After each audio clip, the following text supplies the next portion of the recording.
Well, here to set us straight is senior contributor for Young Voices, Brad Polumbo. Mr. Polumbo is also an opinion writer for the Foundation for Economic Education and the host of the Breaking Boundaries podcast.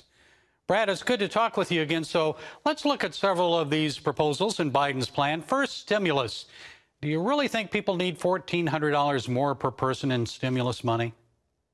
No, I don't. And in fact, a similar proposal that was evaluated showed that families of 5 with 3 kids and a household income of more than $200,000 would still be getting thousands of dollars in stimulus money courtesy of the U.S. taxpayer under a similar plan to what Biden has proposed. So I don't think we should be doing any form of COVID relief that isn't targeted to those who have actually lost work, have actually lost income, have actually been adversely affected.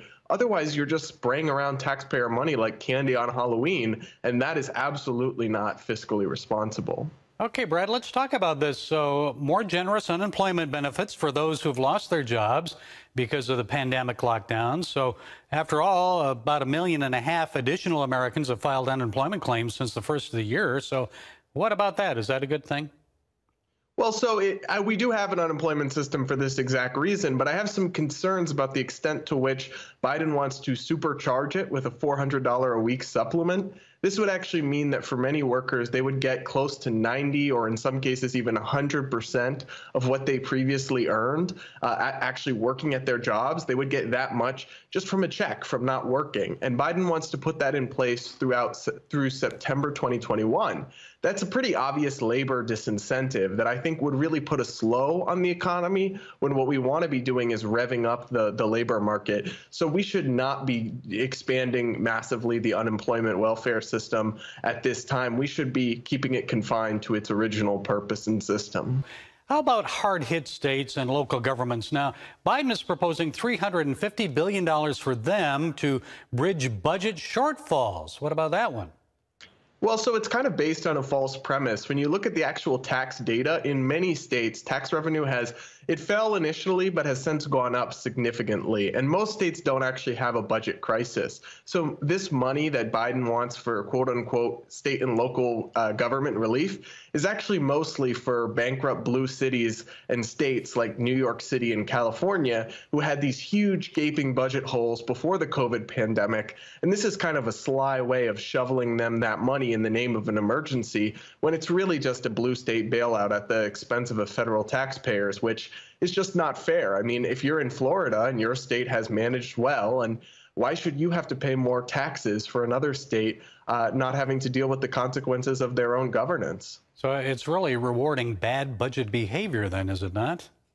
Yeah, absolutely. And that's the exact opposite of how the state's rights system is supposed to work. Okay, Biden's plan also would give $400 billion to accelerate vaccine deployment, reopen schools within 100 days.